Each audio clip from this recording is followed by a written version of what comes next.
Andy and Barbara know how to make hits. Yeah. And they make a hit when it comes to it. When I think about hits like Jay-Z, Biggie Smalls, right? Kendrick Lamar, these are hit makers. So I expect Drake or I expect Jay-Z to make hits. Yeah. I expect Andy and Barbara to make a hit, especially with the #1 horror film of all time. Yeah. For me, there's something that I had to even dig deeper in because there's a bar that was set already.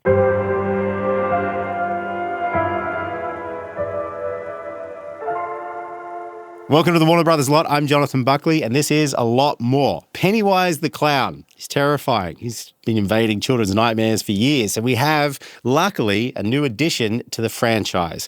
We're talking about It, Welcome to Derry, and today we get to find out all about it with one of the series stars, Stefan Ryder. Oh, Stefan, thank you for coming to join us here at the Lot. Thank you for having me. Did you see the water tower on the way in? Yes, and I saw it last night. It's fantastic. So they've redecorated it from the WB to It, Welcome to Derry. That's when I think you know you're onto something. Yeah, I feel like we might have something on our hands. I think you might have something on your hands. A little something. Or hopefully a big something. How did you feel when you saw the trailer? Which one? The original trailer. Oh, it was, look, it's a film. Yeah. It's a film. Yeah. I mean, Andy does not understand TV, and I mean that in the best of ways. He's a filmmaker. Yep. And so it's the same quality of the 2017 film. And it's the same nostalgia, right? Yeah. It made me even be like, oh, this is a film. This is just 8 hours of film. Yeah. The reason I ask is because when I saw that trailer for the first time, I don't know that there's been a series that I've been as excited and enthused about to see as when I saw that trailer. Maybe like Game of Thrones was the last one. That kind of hooked me off of the trailer. Yes. This series, hooked from the trailer, couldn't wait. So glad that I get to talk to you because I got to talk to you, I get the sneak peek. We're filming this ahead of the episodes. This will air probably around about episode 5, which is what I've seen up to so far. And you're playing Hank Grogan, central character to the story. When you found out about this, what was that process like? What was the audition like? Did you get a call from your agent? Were they like, this is a big deal? Do you remember that? Absolutely. So in 2018, I auditioned for It Chapter 2. Right. And I ended up testing for it. So I flew to Toronto, met Andy and Barbara. Wow. They showed me like the drawings and everything. I was like, this is my role. I auditioned for it. And I was in the running for over maybe a month or two. And then, of course, didn't get it. Oh, I was distraught. I'm not going to say. I shedded a couple of tears. I was like, Tupac, just a couple. Yeah. And, but he sent me a lovely email just saying, I genuinely hope to work with you on future projects. And so 6 years later, this came around and I auditioned for it. And the beautiful thing was because I worked with him already, I knew the sensitivity. I knew his sensitivity as I understood what he really wanted. And the scene wasn't the same, but it was similar. Yep. And after I put myself on tape, I think I did it like 2 or 3 times with my friend Tequila. And I was like, I'm pretty sure this is my role. You had that feeling? Absolutely. You've done enough auditions to know. Yes. And some things just speak to you. Yep. And I sent it in on a Friday. And I was like, you know what? Let me not mess with my agent on Monday. So on Tuesday, I sent a text and I was like, did you hear anything? And she sent me a text back like an hour later. And she was like, it's at studio and it's about to go to network. And by Wednesday, I had the job. You had the job. So it was quick. Yeah, because technically I tested with him before. Yeah. So he knew me. Yeah. We didn't have to go through that whole, back and forth. So it was meant to be true. It was meant to be. Yeah. And here we are. And here you are. And here we are. Correct me if I'm wrong. We start shooting this you started shooting in 2023? Yeah. Was it? April. Yeah, in April. I think I left like March 19th. And then by like April 1st or April 3rd or something, we started filming. Okay. And then it slowed down for a second because of the strikes? Yeah, so we did the first couple episodes. We didn't do one. We skipped one and went to 2. Yep. Yeah, and I think we did 2, 3, 4. Right. Yeah, something like that. And then we did a strike. This has been a part of your life now for quite some time. Did you do a lot of research? Obviously, you would have for your original audition back in 2018, 2019. Yes. So you've got it fresh in mind. Did you do more research for this role? Absolutely. Yeah? Absolutely. I went to school I went to UCLA for my grad program for my master's in acting, right? Yep. But then it's interesting. You learn things about acting, but I learned more how to move a play, understand the rhythm. When I read something, you understand the rhythm, but I didn't know how to create a character. Yeah. So then I studied in LA and New York with this guy named Tony Greco, who is Philip Seymour Hoffman's teacher, and David Harbour, Nicole Parker. And he taught me like how to really act and to ask the right questions. And so from that, reading a script, after I read a script like probably 10 to 15 or 20 times, you start dreaming about it.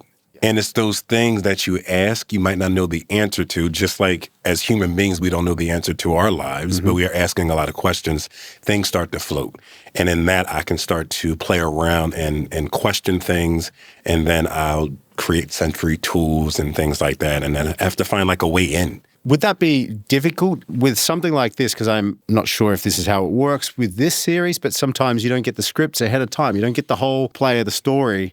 You might be working one episode at a time. Yeah. And it's constantly changing. Yeah. But at some point you kind of find the through line of like, I'm trying to discover Hank's soul. Yeah. And so for me, when I've read the first few episodes, I realized very fast that Hank was more courageous than I. Yeah. I was at that point. I had never been through what Hank had been through, never got pushed in that way. Not to say I didn't have extremes in my life, but not those types of extremes. You know what I'm talking about. And so I was scared, shitless. Yeah. And, you got the part, but now it's like, can I do it? Will I be able to do it? And I had to really ask myself very honest questions that typically we all try to avoid. Yep. Right? And that means I had to become very still and quiet and allow myself to pose questions and then not move so fast to the answer. Yep. And, at the end of the day, he bears his soul. And so if I wasn't willing to do that, then I felt like I was going to do Hank a disservice. Quickly now, I'll also give a spoiler alert because we are going to talk about a few things here as well. If you've just tuned in and you're maybe haven't caught up on it, welcome to Derry yet. We're sitting at around about episode 5 as of the airing of this. Yeah. So what is it that makes Hank tick? Currently, you're in a bit of a pickle, to put it simply. We were just talking about pickles. Yeah. So what is it that makes Hank tick? Tell us a little bit about Hank. Hank Grogan is the local projectionist. And, it's interesting because when I spoke to Andy and Jason and Brad, they have an affinity for film. We all do, right? In a lot of ways, we're nerds when it comes to acting and TV and film and everything, and we love filmmaking. But he's also a black man in 1962. Yeah. And so as an actor, I have to ask the question, well, one, people back then didn't do what they loved to do. Black men and black women, that wasn't the case. They did what they had to do. And Hank has a family, and his wife died giving birth to their daughter. And he's been given this task, and I think he, in my fantastical world, he made a promise to his wife before she passed away that he would do everything in his power to take care of his daughter. Now, of course, he has his mom, thank God, right, to help, because I grew up with women, and I grew up in a house with my grandma and my mom and my sister, and they taught me how to be a good man, but they couldn't teach me how to be a man. Mm-hmm. Just like I can teach her the principles and qualities of what it means to be a good person, but I can't teach her how to be a woman. Yeah. And so that's where Hank Grogan's mom comes in, and we're doing it together. And even something like that, I had to really ask like the values of my family, and his family is everything because, one, in the black community, that's what the black community always stood for. The black community, point blank period, is the soul of America. And if it wasn't for black women specifically, it wouldn't exist. Yeah. And so to me, I had to understand what my grandma went through. She got pregnant at 14. And my mom is a very good person. Mm-hmm. My grandma was a great person. Because she had to cultivate herself in such a way at such a time that called for greatness. And so I wanted to make sure I brought that to Hank and brought that to Ronnie. Well, you've got some incredible and powerful scenes. A couple of the people that you've been working with, Taylor Page. Oh. Mm-hmm. And, of course, Madeline Stowe. Yeah. Like, legend. These are OG. Great actors. What's it like working alongside both of these? Well, Madeline, I'm over here like, I seen you in my mind. I'm like, I seen you in a lot in like 150 things. And what I loved about Madeline is that she was game for everything and anything. And she allowed me to feel more comfortable because I think we live in such a fragile time where you don't know, even with actors, what you can do and what you can't do. Yeah. But she comes from a time where you just committed. Yep. And she told me, like, listen, we are playing Ingrid, you're playing Hank, let's go for it.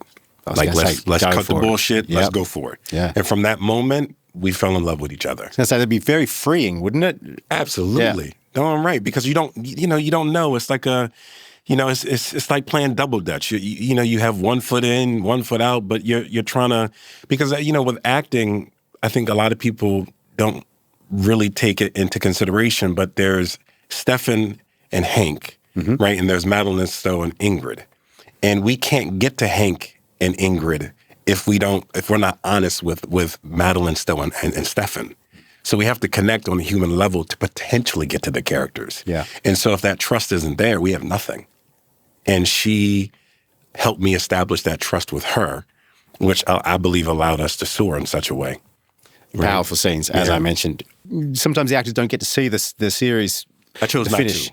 So you haven't seen, what episode have you seen up to at this point? I got the first two. The first two? And if I'm being honest, my wife was watching them, and then she told me what was going on. Okay. I could have watched them all, but I want to. I'm a little kid at heart. Let it unfold. Yeah, and I've read the script so much that I actually know the story. Yeah, so I didn't necessarily need to. You don't need to watch it. I just think for me, then I won't watch it like everybody else. Obviously, you would have known that this is going to be a big series and that there was a lot of resources being poured into it. But were you surprised by how good it is? Because from where I sit, I was shocked at the production value and the performances. Like, it's a good series. I think you might be on something that's it's really, really good.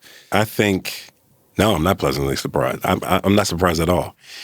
Andy and Barbara know how to make hits. Yeah. And they make a hit when it comes to it, right? They know how to make a hit. And so I know, like, when I think about hits like Jay-Z, Biggie Smalls, right? Kendrick Lamar, J. Cole, they know how to make hits. Drake. Yep. These are hit makers. So I expect Drake or I expect Jay-Z to make hits. Yeah. I expect Andy and Barbara to make a hit, especially with the #1 horror film of all time. Yeah. So there's an expectation. And for me, there's something that I had to even dig deeper in because there's a bar that was set already. Mm-hmm. And so it was just a matter of me. I can't, listen, I love everybody on set and I love all the actors. My responsibility is bringing Hank to life. Yep. And being of service to the script and the story that they gave me and to be a great scene partner. But ultimately, I can control what I bring to the table. And as long as I brought my soul, and I mean that, I really mean that, acting saved my life. Mm-hmm. I grew up like a lot of young Black men and young Black women in this country. I grew up in the inner city. And so this was something that gave me direction. Yeah. And so if I can't put my soul on the line, I don't like acting. If it's something that I get a script and it just, to me, it seems like it's not bullshit. But it's not where I can bring the best of me, then I think I'm kind of okay at it. Well, you've been doing it for a long time. Yeah. You've had some great successes along the way. Yeah. Did you feel different on set on this one? Did it feel different than other sets that you've been on? Could you get the sense when you were there, you're like, oh, this is good? A lot of times I'm on sets with typically just white actors. Okay. I'm typically the one Black actor on set. Interesting. And so in this happened to be with Chris and Jonathon and Taylor. And we all have something in common because we've all worked with Denzel Washington at some point in our careers. All four of us. Correct me if I'm wrong. Did he discover you? I read somewhere that Denzel really kind of got you on your way. Yeah, is that right? Could you tell us a little bit about that? He's like family. Wow. In a lot of ways, I didn't have a dad, and so when I was younger, it's kind of funny. It's not funny, but it's what you do with your imagination. I always imagined what my dad would have been. Yeah. And so growing up in 80s and 90s, Denzel was it. Denzel and Eddie Murphy were our heroes on television, right? And so there was something about the way he walked and talked. And, Sidney Poitier, like the Black excellence, Ruby Dee, these incredible actors, Felicia Rashad, right? And so I would look up to people like that. And I imagined that my dad would be, like my hero. And so I was a finance major, an undergraduate, and I took an intro to acting.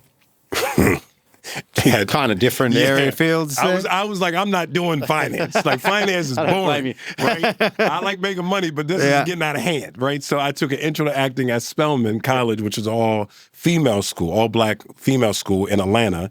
And I went to Morehouse College, an all black male school in Atlanta. Right. And I was like, listen, I don't know if I'm good at acting. If I'm good, I'm going to act. But if I'm not, I might get a girl. So I'm like, I'm going to leave with something. I see you're thinking. I'm leaving with something, right? And so I took this class, and I remember my first monologue was August Wilson, and he was talking about his this play called Piano Lessons. This character is talking about Boy Willie, his dad's hands, and he could create anything with these hands, but he didn't have the resources. He couldn't get jobs at this time in America, and it was just something that spoke to me. And it made me fall in love with life in a lot of ways. And I ended up auditioning at that time for Antoine Fisher. I didn't get it. Derek Luke got it, and he did a great job. And Denzel was like, I think you have something. But I went to school, so you need to go to school. Because if you can get your tools, nobody can take them from you. Yep. So I graduated, spent about 8 months just learning like the basics of acting, because I didn't know nothing about acting. And I ended up getting a full scholarship to UCLA. So I came out to UCLA 3 years later, auditioning, doing plays, working on my craft, earning my stripes.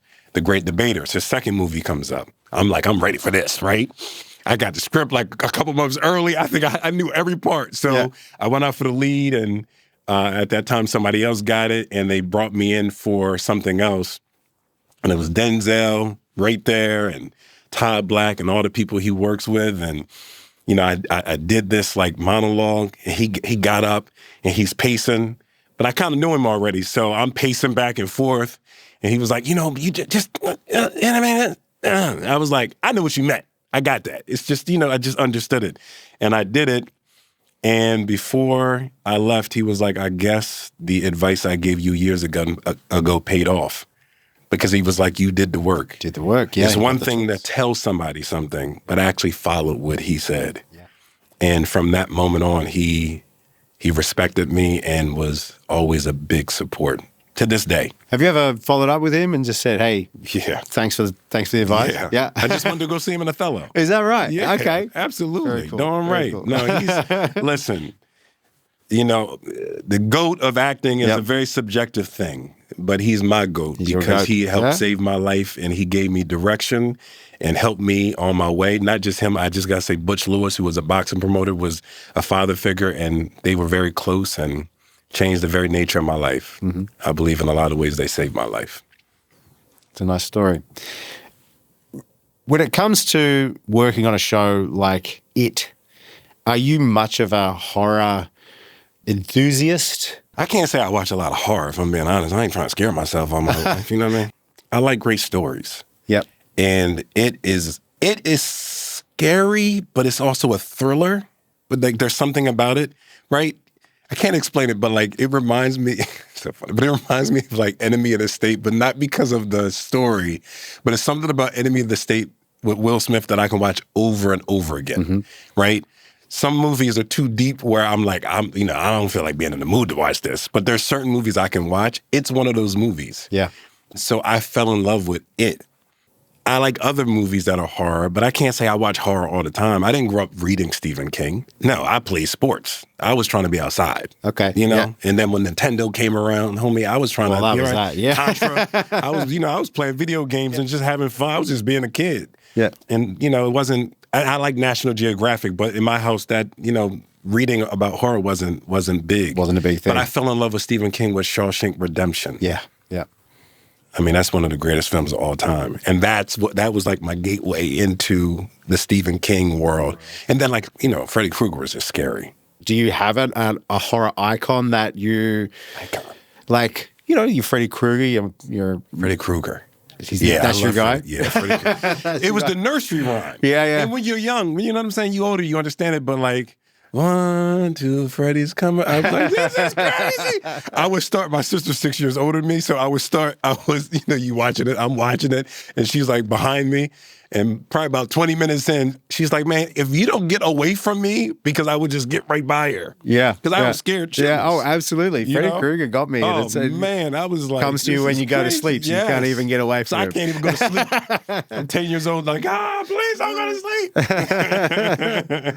sleep. Did you, was there any moments on set that were like kind of creepy when it comes to, you hear all these stories. I always remember the movie Exorcist. I don't know if you've seen it, but yeah, of course. They probably shouldn't have made that movie. That was something wrong. Like that and like Poltergeist? Like, yeah. No. Poltergeist, the guy with the hat, the old guy with the hat. That might be one of the scariest too. The old guy with the hat was one of the most scariest guys I've ever seen. But I always heard the stories of The Exorcist and, the cast of The Exorcist. Like this girl died and the director got murdered after there's all these stories that come up set, these crazy tales. Was there anything that was kind of creepy going on set? Not to me. Not to you? No, because you're on set with a bunch of kids. This is true. They have a lot of jokes and a lot of energy. I would say it wasn't scary. It was a lot of funny stuff going on because they're doing TikToks and they're like, they're stocking up their TikToks for when the movie comes out. Of course, yeah. The problem is I don't know how to do these dances. I'm like, this is crazy. I'm good at the two-step. Can I touch on that though? Because the kids in this series so far, the level of the acting in the kids right now, the child actors is crazy. So top-tier acting. Rich Delia, the casting director, is genius. Yep. And he found all the kids, right? Yep. From the first movie till now. I just think they really found some incredible people. And also, the older you get, typically we become very stuck in our ways, right? Yeah. But kids are closer to, I think every kid is born with genius. I think it's scientifically proven. It's like 98 to 99%. So they're finding kids that live more in their imagination. So they have access to that part of ourselves that we, as we get older, become very, very resistant to. Yeah. And so I think they're reflecting the genius that we all have a lot more than adults do. It made me uneasy, though, the first episode, again, spoiler alert, because the series kind of killed off what I thought were going to be some of the lead children. I'm not laughing because it's funny. I'm laughing because I'm like, I saw that too. When I read it, I was like, okay. I had to rewatch it. I was like, wait a second. These are the main kids, right? You've just ripped them to pieces.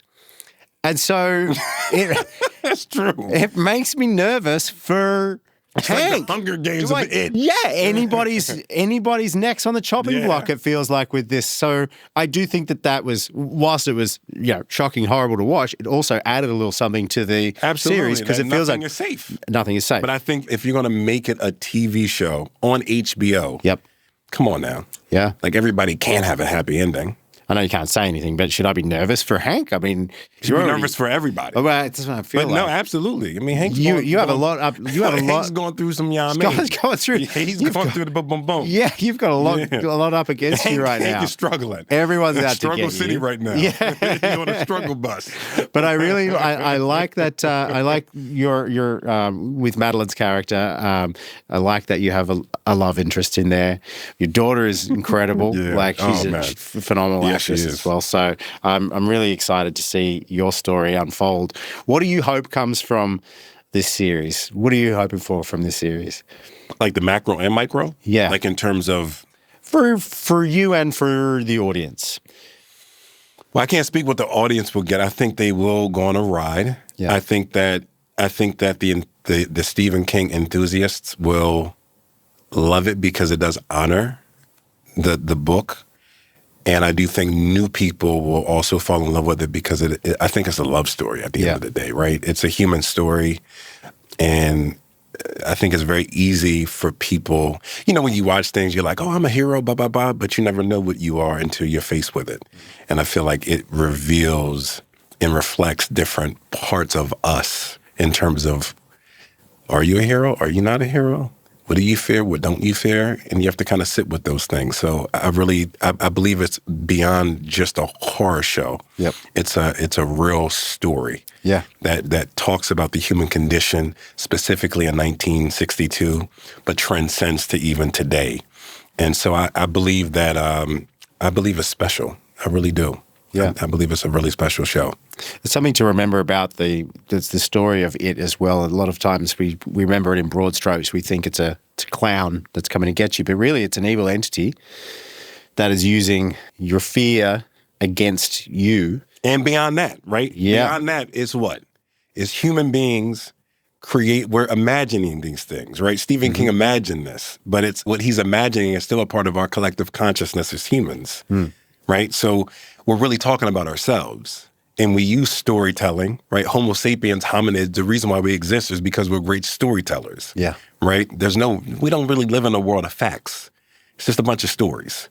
And so he created this incredible story that uses a clown, metaphorically and literally in the story, to really present us with something that maybe most people are afraid to talk about, which is we're very afraid to ask questions about ourselves.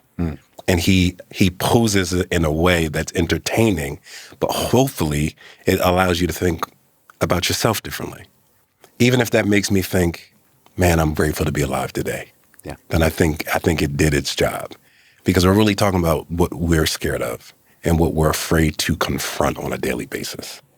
I think that's what it's really talking about. Well, I know that you have to go to a screening right now. This is an exciting time. I'm sure you've been running around all over the place, doing lots of cool things, panels everywhere. Are you having fun with that aspect? As you could tell, I enjoy connecting. I was going to say, it's not I just feel like talking. It's the byproduct is talking, but it's connecting. I love talking to people. I love connecting to people. We're meeting for the first time, but it's a lovely conversation. Really nice. I enjoy it. It's very cool. I just have a couple of real fast ones before we go, and then we'll let you get out the door and go and regale the audience with your stories. It's great. There we go. Scariest film you've ever seen? Scariest film? Poltergeist. Old guy with the hat. That was terrifying. Do you have a fear that it could exploit? I have children. A family. Of children? Well, no, like you said, that it could exploit. It can become anything. So if it became my children. Yeah. And there he goes. Yeah. He's done. Yeah. Have you developed, a random question, have you developed any strong feelings about Ronald McDonald now that you've been part of the IT universe? No. No. What about clowns in general? No, I'm not scared of clowns. No. I feel like it's really done a number on clowns. Clowns are not popular anymore. I think if I ran into like an anaconda or something like that, I'd probably be scared. Like there's something about, being squeezed to death. I'm going to leave it at that. Thank you so much for hanging out with me. You look fantastic. I'm really excited for the rest of this series. I'm excited to see where it goes. I think you have a hit on your hands. And best of luck with everything moving forward. Thank you so much. It's a pleasure. Thanks, I appreciate you. Legend.